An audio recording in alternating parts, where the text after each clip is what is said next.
इस कहानी के लेखक है संजय कामले। सुनसान इलाके से एक ट्रेन तेज रफ्तार में दौड़ रही थी। ट्रेन की लोहे की पटरियों पर गुजरते हुए तेज आवाज रात के सन्नाटे में कुछ ज्यादा ही डरावनी लग रही थी। रात के 2 बज चुके थे। बोगियों में लोगों की भीड़ काफी कम थी। रात का वक्त होने के कारण हर कोई बैठे बैठे झपकियां ले रहा था। दूर से दिखाई देने वाले उस ट्रेन की एक बोगी में से एक महिला एकदम से बाहर की ओर गिरी और धूल मिट्टी पत्थरों पर से घसीटते हुए कुछ दूर जाकर रुक गई। ट्रेन से गिरने के कारण पूरा शरीर जख्मी हो गया था।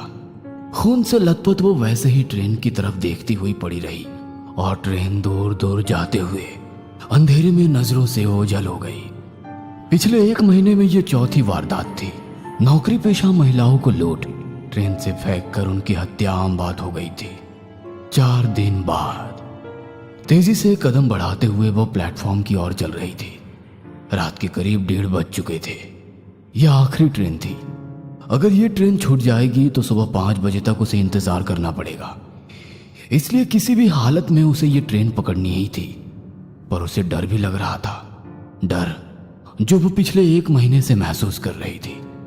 पिछले महीने ऐसे ही काम से घर लौटते समय ट्रेन में अपनी सीट पर बैठी झपकियां ले रही थी, पर किसी की चीख से उसकी नींद खुल गई। झट से आवाज की तरफ देखा तो 2 गमछाधारी एक महिला के साथ मारपीट कर रहे थे। ट्रेन में कुछ मुसाफिर थे, पर कोई उस महिला की मदद के लिए आगे नहीं बढ़ रहा था। बाकी लोगों की तरह वो भी डरी सहमी चुपचाप देखे जा रही थी। और फिर उस आदमी ने उस महिला को तेज रफ्तार में चलती ट्रेन से नीचे फेंक दिया। यह सब उसके सामने हुआ था, पर उसकी हिम्मत नहीं हुई कि पुलिस में शिकायत करे और उसी वजह से वह खुद भी खौफ में सफर करने के लिए मजबूर थी। पर परिवार भी तो चलाना है। ट्रेन धीरे धीरे आगे बढ़ने लगी और उसके साथ उसने अपने कदमों की रफ्तार भी बढ़ा दी। दौड़ते भागते वो प्लेटफॉर्म में दाखिल हुई। ट्रेन ने अभी रफ्तार नहीं पकड़ी थी। रात का समय होने के कारण स्टेशन पर लोगों की भीड़ भी काफी कम थी। अब भी कुछ लोग ट्रेन से उतर रहे थे तो कुछ लोग अंदर चढ़ रहे थे। उसने भी अपने कदमों की रफ्तार ट्रेन की रफ्तार से मिला ली और मौका देखकर झट से अंदर घुस गई। पूरी बोगी खाली पड़ी थी। बोगी के भीतर छत पर लगे बल्ब की सफेद रोशनी पूरी बोगी में फैली हुई थी। अपने ऑफिस बैग को कस के पकड़े हुए वो एक एक कदम आगे बढ़ती रही और आगे की सीट पर जाकर बैठ गई। घड़ी में टाइम देखा तो 1:45 हो रहे थे। बाईं तरफ वाली खिड़की की कांच खोलते ही तेज हवा के साथ तेज बारिश की एक लहर खिड़की से अंदर आई। उसी के साथ झट से उसने खिड़की बंद कर ली। अपने हाथ पर गिरी बारिश की बूंदें चुनरी से पोंछ रही थी कि तभी उसकी नजर पैरों में पड़े न्यूज़पेपर पर पड़ी। बड़े अक्षरों में लिखी वो अखबार से उसके दिल की धड़कन ही पल भर के लिए रुक गई। फिर एक बार चलती ट्रेन से नौकरी पेशा महिला को नीचे फेंक दिया गया। नीचे मरने वाली महिला की धुंधली सी तस्वीर थी। जिस डर को वो नजरअंदाज करने की कोशिश कर रही थी, वो डर रह रहकर उस पर हावी हो रहा था। उसने झट से अपना ध्यान हटाया और खिड़की से बाहर झांकने लगी। तभी किसी के कदमों की आवाज ने उसका ध्यान आकर्षित किया। गर्दन थोड़ी तिरछी करके उसने आवाज की ओर देखा तो 2 आदमी उस बोगी में आकर बीच वाली सीट पर बैठ गए। वो आपस में ही बात कर रहे थे। अब उसे हर मुसाफिर से डर लग रहा था। अपनी पर्स कस के पकड़कर वो शांत बैठी रही कि तभी बोगी के अंदर एक और लड़की दाखिल हुई। शायद नौकरी करती होगी। दिखने में बहुत ही सुंदर थी। पूरी बोगी में नजर घुमाते हुए वो लड़की दरवाजे के पास वाली सीट पर बैठ गई। अब ट्रेन ने तेज रफ्तार पकड़ ली थी।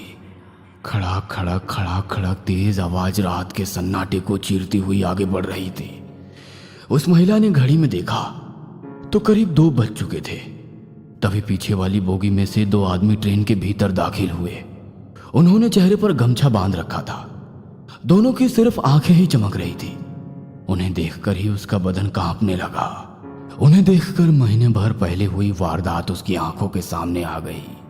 उस वक्त ट्रेन में 20-25 लोग होंगे, पर किसी की हिम्मत नहीं हुई उन 2 आदमियों से एक महिला को बचाने की। आज तो पूरी बोगी खाली है। इस एक ख्याल ने उसके दिल की धड़कनें बढ़ा दी। उन दोनों ने पूरी बोगी में नजर घुमाई और दरवाजे के पास बैठी उस लड़की को ताड़ते हुए आगे वाली बोगी में चले गए। वह लड़की आंखें बंद करके खिड़की के पास बैठी थी। शायद काम की वजह से थक चुकी होगी। अब उस बोगी में केवल 4 मुसाफिर थे। थकान की वजह से उस महिला की भी आंखों पर नींद का असर दिखने लगा। 1-2 बार झपकियां लेते हुए उसका सर ट्रेन की खिड़की से टकराया। उसने घड़ी में देखा तो 2:30 बज चुके थे। दोबारा बोगी में नजर डाली तो दरवाजे के पास वाली सीट पर बैठी वो लड़की भी झपकियां ले रही थी। बीच वाली सीट पर बैठे हुए 2 आदमी बातों में व्यस्त थे, पर एक अजीब सा डर उसके दिल में घर कर गया था।